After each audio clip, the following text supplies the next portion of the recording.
ನನಗೆ ಮುಖ್ಯಮಂತ್ರಿಗಳು ಹೇಳಿಕೆ ಕೊಟ್ಟಿರೋದು ನೋಡಿದೆ. ಇವತ್ತೇನು ತರೋದಿಲ್ಲ ಸಬ್ಜೆಕ್ಟ್ ಅಂತ ಏನು ಹೇಳಿದ್ದಾರೆ, ಕಾರಣ ಗೊತ್ತಿಲ್ಲ. ಕ್ಯಾಬಿನೆಟ್ ಒಳಗಡೆ ಹೋಗಿದ ಮೇಲೆ ಹೇಳ್ತಾರೆ ಅಂತ ಕಾಣಿಸುತ್ತೆ, ಯಾವ ಕಾರಣಕ್ಕೆ ಮುಂದಕ್ಕೆ ಹಾಕಿದ್ದೀವಿ. ಸಂದರ್ಭದಲ್ಲಿ ಆಗುತ್ತೆ, ಅನೇಕ ಕಾರಣದಿಂದ ಸಬ್ಜೆಕ್ಟ್ಗಳು ಮುಂದಕ್ಕೆ ಹಾಕ್ತಾರೆ. ಸಬ್ಜೆಕ್ಟ್ ತಂದಿದ್ದರೂ ಕೂಡ ಒಳಗಡೆ ಡೆಫರ್ ಮಾಡಿ ಇದನ್ನು ಅಂತಾರೆ ಬೇರೆ ಕಾರಣಕ್ಕೆ. ಯಾರಾದರೂ ಕ್ಲಾರಿಫಿಕೇಷನ್ಸು ಮತ್ತೊಂದು ಸರಿಯಾದ ಮಾಹಿತಿಗಳು ಕೊಟ್ಟಿಲ್ಲ ಅನ್ನೋ ಕಾರಣಕ್ಕೆ ಮುಂದಕ್ಕೆ ಹಾಕ್ಬಿಡ್ತಾರೆ. ಆ ರೀತಿ ಏನು ಯಾವುದೇ ಉದ್ದೇಶ ಸರ್ಕಾರಕ್ಕಿಲ್ಲ. ಆ ರೀತಿ ಏನು ಇದ್ದಂಗಿಲ್ಲ. ಆ ರೀತಿ ನನಗೆ ಗೊತ್ತಿರೋ ಹಾಗೆ ಆ ರೀತಿ ಏನು ಒತ್ತಡಕ್ಕೆ ಮಣಿದು ಮುಂದಕ್ಕೆ ಹಾಕೋದು ಅಂತ ಆ ರೀತಿ ಏನಿದ್ದಂಗಿಲ್ಲ. ಆಗಿದೆ. ಅದಕ್ಕೆ ಈಗ ಅವರು ತಮಗೆ ಗೊತ್ತಿದ್ದ ಹಾಗೆ ಎಕ್ಸ್ಟೆಂಡ್ ಮಾಡಿದರು ಕಾಂತರಾಜದ್ದು. ಆಮೇಲೆ ಅದಾದಮೇಲೆ ಇವ್ರು ಬಂದರು, ಯಾರು ನಮ್ಮ ಹೆಗಡೆಯವರು. ಅವರು ಒಂದಷ್ಟು ಮಾಹಿತಿಗಳ ಕಲೆ ಹಾಕಿದರು. ಅವರು ವರದಿ ಕೊಡೋದು ಸ್ವಲ್ಪ ನಿಧಾನ ಆಯಿತು, ಮತ್ತು ಅವರಿಗೂ ಎಕ್ಸ್ಟೆನ್ಷನ್ ಕೊಟ್ಟರು. ಈ ರೀತಿಯೆಲ್ಲ ಆಗಿದೆ. ಇಲ್ಲ ಅಂತ ನಾನೇನು ಸಮರ್ಥನೆ ಮಾಡ್ಕೊಳ್ಳೋಕೆ ಹೋಗೋದಿಲ್ಲ. ಅಂತಿಮವಾಗಿ ಈಗ ವರದಿ ಕೊಟ್ಟಿದ್ದಾರೆ, ಅದನ್ನು ಮುಂದೆ ಇಟ್ಟು ಅದಕ್ಕೆ ಚರ್ಚೆ ಮಾಡಿ ಅದಕ್ಕೆ ಏನು ಮಾಡಬೇಕು, ಅದಕ್ಕೆ ಅಂತಿಮ ಆಡಬೇಕಲ್ಲ, ಅದನ್ನು ಸಭೆಯಲ್ಲಿ ಯಾವಾಗ ತರ್ತಾರೋ ಆವಾಗ ಅಂತಿಮ ಆಡಿಬಿಡ್ತೀವಿ ಅನ್ನೋದು ಚರ್ಚೆ ಮಾಡೋಕ್ಕೆ ಹೋಗೋದಿಲ್ಲ. ಮುಂದೆ ಈಗ ಈ ಸಭೆ ಇಲ್ಲ ಅಂದರೆ ಮುಂದಿನ ಸಂಪುಟದ ಸಭೆಗೆ ತರ್ಬೋದು ಅಂತ ನಾನು ಅಂದ್ಕೊಳ್ತೇನೆ. ಈಗ ಕುಮಾರಸ್ವಾಮಿಯವರು ಒಂದು ಹೇಳಿದರು, ಅಶೋಕ್ ಅವರು ಒಂದು ಹೇಳ್ತಾರೆ, ಇನ್ನೊಬ್ಬರು ಒಂದು ಹೇಳ್ತಾರೆ. ಅವರವರ ರೀತಿ ಅವ್ರಿಗೇನು ಸಮಂಜಸ ಅನಿಸುತ್ತೆ ಅದ್ರ ಬಗ್ಗೆ ಹೇಳ್ತಾ ಇರ್ತಾರೆ. ಅದೆಲ್ಲವನ್ನು ಮೀರಿ ಸರ್ಕಾರ ತೀರ್ಮಾನ ತಗೊಳುತ್ತೆ. ನನಗೆ ಗೊತ್ತಿಲ್ಲ ಅದು ಅವರೇನು ಆ ಸಂದರ್ಭದಲ್ಲಿ ಹೇಳಿದರು ಅಂಥೇಳಿ. ನಾನು ಅವರು ಹೇಳಿದ್ದ ಹೇಳಿಕೆಯನ್ನು ನೋಡಿದೆ, ನಮಗೇನು ಗೊತ್ತಿಲ್ಲ ಅದು. ಸ್ವಾಭಾವಿಕವಾಗಿ ಅವರು ಅಧ್ಯಕ್ಷರಿದ್ದಾರೆ ಮತ್ತು 2 ಭಾಳ ದೊಡ್ಡ ಖಾತೆಗಳಿದ್ದಾವೆ. ಅದಕ್ಕೋಸ್ಕರ ಅವರಿಗೆ ಬದಲಾಯಿಸಿ ಬೇರೆಯವ್ರನ್ನ ಮಾಡಬೇಕು ಅಂಥೇಳಿ ಕೇಳ್ತಾರೆ, ಸಹಜವಾಗಿ ಕೇಳ್ತಾರೆ. ನಾನು ಅಧ್ಯಕ್ಷ ಇರುವಾಗ ಇದೇ ಪರಿಸ್ಥಿತಿ ನನಗೂ ಬಂದಿತ್ತು. ಆಗ ನಾನು ಪಕ್ಷಕ್ಕೆ ಆ ಪ್ರಾಮುಖ್ಯತೆಯನ್ನು ಕೊಟ್ಟು ಸಚಿವ ಸ್ಥಾನಕ್ಕೆ ರಾಜೀನಾಮೆ ಕೊಟ್ಟಿದ್ದೆ. ಹಾಗಾಗಿ ನನಗೂ ಅದನ್ನೇ ಕೇಳಿದರು ಅವರು, ನೀವು ಆಯ್ಕೆ ಮಾಡ್ಕೊಳ್ಳಿ, ಇಲ್ಲ ಮಂತ್ರಿ ಆದರೂ ಆಯ್ಕೆ ಮಾಡ್ಕೊಳ್ಳಿ, ಇಲ್ಲ ನೀವು ಅಧ್ಯಕ್ಷಗಿರಿ ಆಯ್ಕೆ ಮಾಡ್ಕೊಳ್ಳಿ. ನಾನು ಅಧ್ಯಕ್ಷ ಆಗಿ ಮುಂದುವರಿತೇನೆ ಅಂಥೇಳಿ ನಾನು ಮಂತ್ರಿಗೆ ರಾಜೀನಾಮೆಯನ್ನು ಕೊಟ್ಟಿದ್ದೆ. ಈಗ ಅದನ್ನೇ ಬಯಸ್ತಾರೆ. ಯಾಕೆಂದರೆ ಅವ್ರಿಗೂ ಒತ್ತಡ ಅಲ್ಲ, 2 ದೊಡ್ಡ ಖಾತೆ ಇದೆ ಮತ್ತು ಪಕ್ಷ ಸಂಘಟನೆ ಕೂಡ ಭಾಳ ದೊಡ್ಡ ಜವಾಬ್ದಾರಿ. ಅದು ತೀರ್ಮಾನ ಹೈಕಮಾಂಡ್ನವರು ಏನು ಮಾಡ್ತಾರೆ ನೋಡಬೇಕು. ಈಗ ಹೈಕಮಾಂಡ್ನವ್ರು ಗಮನಿಸ್ತಾ ಇದ್ದಾರಲ್ಲ. ಈಗ ನಾವು ಒಂದು ಸಮುದಾಯ ಸೇರಿ ಸಭೆ ಮಾಡ್ತೀವಿ ಅನ್ನೋದನ್ನು ಗಮನಿಸಿದ್ದಾರೆ. ಇದನ್ನೆಲ್ಲ ಗಮನಿಸಿರ್ತಾರೆ. ಆ ಸಂದರ್ಭದಲ್ಲಿ ತೀರ್ಮಾನ ತಗೊಳ್ತಾರೆ. ವರದಿ ಕೊಡೋರ್ನ ಯಾರು ಬೇಡ ಅಂತ ಹೇಳ್ತಾರೆ. ವರದಿ ತಗೊಳಕ್ಕೆ ಅವರಿದ್ದಾರೆ, ಕೊಡೋಕ್ಕೆ ಇವರಿದ್ದಾರೆ. ತಾವು ಗಮನಿಸಬೇಕು, ಮಹಿಳೆಯರ ಮೇಲೆ ಅತ್ಯಾಚಾರ, ಮಕ್ಕಳ ಮೇಲೆ ಅತ್ಯಾಚಾರ, ಇವೆಲ್ಲ ಕೂಡ ಎಲ್ಲೋ ಒಂದು ಕಡೆ ಸಮಾಜದಲ್ಲಿ ನಮ್ಮ ಮನಸ್ಥಿತಿಗಳು ಬದಲಾಗ್ತಾ ಇದೆ ಅನ್ನುವಂಥದ್ದು. It's A social problem. ಇದನ್ನು ಭಾಳ ದೊಡ್ಡ ಪ್ರಮಾಣದಲ್ಲಿ ಇದರ ಬಗ್ಗೆ ಕ್ರಮ ಆಗಬೇಕು.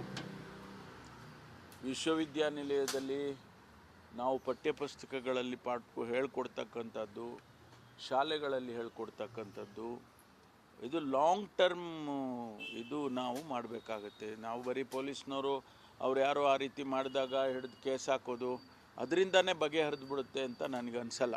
It's a very big social problem. ಅದರಿಂದ ನನ್ನ ಕಳಕಳಿ ಮನವಿ ಏನು ಅಂತೇಳಿದ್ರೆ, ಜನ ಸ್ವಲ್ಪ ಬದಲಾಗಬೇಕಾಗ್ತದೆ. ಇಂಥ ದೃಷ್ಟಿಯಲ್ಲಿ ಸ್ವಲ್ಪ ಬದಲಾಗಬೇಕಾಗುತ್ತೆ. ನನಗೆ ಮುಖ್ಯಮಂತ್ರಿಗಳು ಹೇಳಿಕೆ ಕೊಟ್ಟಿರೋದು ನೋಡಿದೆ. ಇವತ್ತೇನು ತರೋದಿಲ್ಲ ಸಬ್ಜೆಕ್ಟ್ ಅಂತ ಏನು ಹೇಳಿದ್ದಾರೆ, ಕಾರಣ ಗೊತ್ತಿಲ್ಲ. ಕ್ಯಾಬಿನೆಟ್ ಒಳಗಡೆ ಹೋಗಿದ ಮೇಲೆ ಹೇಳ್ತಾರೆ ಅಂತ ಕಾಣಿಸುತ್ತೆ, ಯಾವ ಕಾರಣಕ್ಕೆ ಮುಂದಕ್ಕೆ ಹಾಕಿದ್ದೀವಿ. ಸಂದರ್ಭದಲ್ಲಿ ಆಗುತ್ತೆ, ಅನೇಕ ಕಾರಣದಿಂದ ಸಬ್ಜೆಕ್ಟ್ಗಳು ಮುಂದಕ್ಕೆ ಹಾಕ್ತಾರೆ. ಸಬ್ಜೆಕ್ಟ್ ತಂದಿದ್ದರೂ ಕೂಡ ಒಳಗಡೆ ಡೆಫರ್ ಮಾಡಿ ಇದನ್ನು ಅಂತಾರೆ ಬೇರೆ ಕಾರಣಕ್ಕೆ. ಯಾರಾದರೂ ಕ್ಲಾರಿಫಿಕೇಷನ್ಸು ಮತ್ತೊಂದು ಸರಿಯಾದ ಮಾಹಿತಿಗಳು ಕೊಟ್ಟಿಲ್ಲ ಅನ್ನೋ ಕಾರಣಕ್ಕೆ ಮುಂದಕ್ಕೆ ಹಾಕ್ಬಿಡ್ತಾರೆ. ಆ ರೀತಿ ಏನು ಯಾವುದೇ ಉದ್ದೇಶ ಸರ್ಕಾರಕ್ಕಿಲ್ಲ. ಅದು ಆ ರೀತಿ ಏನು ಇದ್ದಂಗಿಲ್ಲ. ಆ ರೀತಿ ನನಗೆ ಗೊತ್ತಿರೋ ಹಾಗೆ ಆ ರೀತಿ ಏನು ಒತ್ತಡಕ್ಕೆ ಮಣಿದು ಮುಂದಕ್ಕೆ ಹಾಕೋದು ಅಂತ ಆ ರೀತಿ ಏನಿದ್ದಂಗಿಲ್ಲ. ಆಗಿದೆ. ಅದಕ್ಕೆ ಈಗ ಅವರು ತಮಗೆ ಗೊತ್ತಿದ್ದ ಹಾಗೆ ಎಕ್ಸ್ಟೆಂಡ್ ಮಾಡಿದರು ಕಾಂತರಾಜದ್ದು. ಆಮೇಲೆ ಅದಾದಮೇಲೆ ಇವ್ರು ಬಂದರು, ಯಾರು ನಮ್ಮ ಹೆಗಡೆಯವರು. ಅವರು ಒಂದಷ್ಟು ಮಾಹಿತಿಗಳ ಕಲೆ ಹಾಕಿದರು. ಅವರು ವರದಿ ಕೊಡೋದು ಸ್ವಲ್ಪ ನಿಧಾನ ಆಯಿತು, ಮತ್ತು ಅವರಿಗೂ ಎಕ್ಸ್ಟೆನ್ಷನ್ ಕೊಟ್ಟರು. ಈ ರೀತಿಯೆಲ್ಲ ಆಗಿದೆ. ಇಲ್ಲ ಅಂತ ನಾನೇನು ಸಮರ್ಥನೆ ಮಾಡ್ಕೊಳ್ಳೋಕೆ ಹೋಗೋದಿಲ್ಲ. ಅಂತಿಮವಾಗಿ ಈಗ ವರದಿ ಕೊಟ್ಟಿದ್ದಾರೆ. ಅದನ್ನು ಮುಂದೆ ಇಟ್ಟು ಅದಕ್ಕೆ ಚರ್ಚೆ ಮಾಡಿ ಅದಕ್ಕೆ ಏನು ಮಾಡಬೇಕು, ಅದಕ್ಕೆ ಅಂತಿಮ ಆಡಬೇಕಲ್ಲ.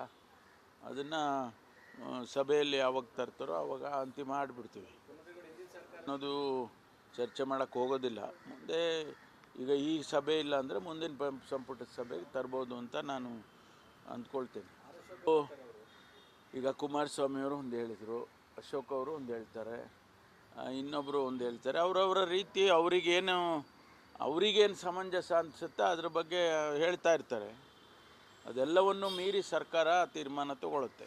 ನನಗೆ ಗೊತ್ತಿಲ್ಲ ಅದು ಅವರೇನು ಆ ಸಂದರ್ಭದಲ್ಲಿ ಹೇಳಿದರು ಅಂಥೇಳಿ. ನಾನು ಅವರು ಹೇಳಿದ್ದ ಹೇಳಿಕೆಯನ್ನು ನೋಡಿದೆ. ನಮಗೇನು ಗೊತ್ತಿಲ್ಲ ಅದು.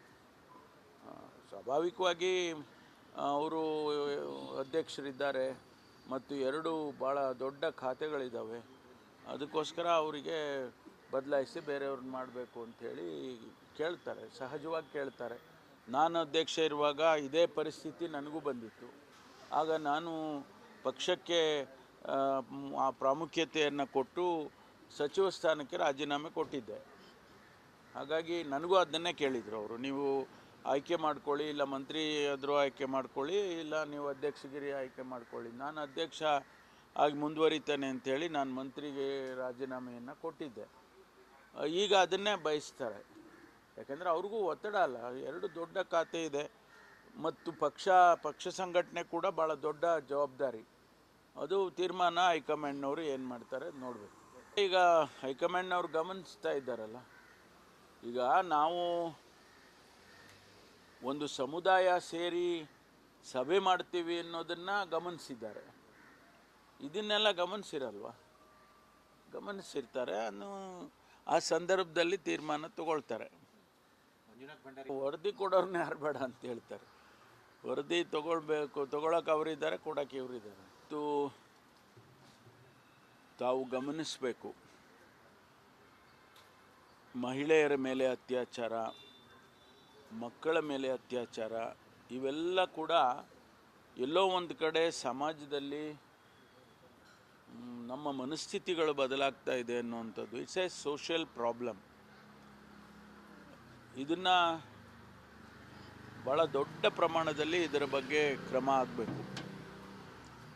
ವಿಶ್ವವಿದ್ಯಾನಿಲಯದಲ್ಲಿ ನಾವು ಪಠ್ಯಪುಸ್ತಕಗಳಲ್ಲಿ ಹೇಳ್ಕೊಡ್ತಕ್ಕಂಥದ್ದು, ಶಾಲೆಗಳಲ್ಲಿ ಹೇಳ್ಕೊಡ್ತಕ್ಕಂಥದ್ದು, ಇದು ಲಾಂಗ್ ಟರ್ಮ್ ಇದು ನಾವು ಮಾಡಬೇಕಾಗತ್ತೆ. ನಾವು ಬರೀ ಪೊಲೀಸ್ನವರು ಅವ್ರು ಯಾರೋ ಆ ರೀತಿ ಮಾಡಿದಾಗ ಹಿಡಿದು ಕೇಸ್ ಹಾಕೋದು ಅದರಿಂದನೇ ಬಗೆಹರಿದು ಬಿಡುತ್ತೆ ಅಂತ ನನಗೆ ಅನಿಸಲ್ಲ. It's a very big social problem. ಅದರಿಂದ ನನ್ನ ಕಳಕಳಿ ಮನವಿ ಏನು ಅಂತೇಳಿದ್ರೆ, ಜನ ಸ್ವಲ್ಪ ಬದಲಾಗಬೇಕಾಗ್ತದೆ. ಇಂಥ ದೃಷ್ಟಿಯಲ್ಲಿ ಸ್ವಲ್ಪ ಬದಲಾಗಬೇಕಾಗುತ್ತೆ.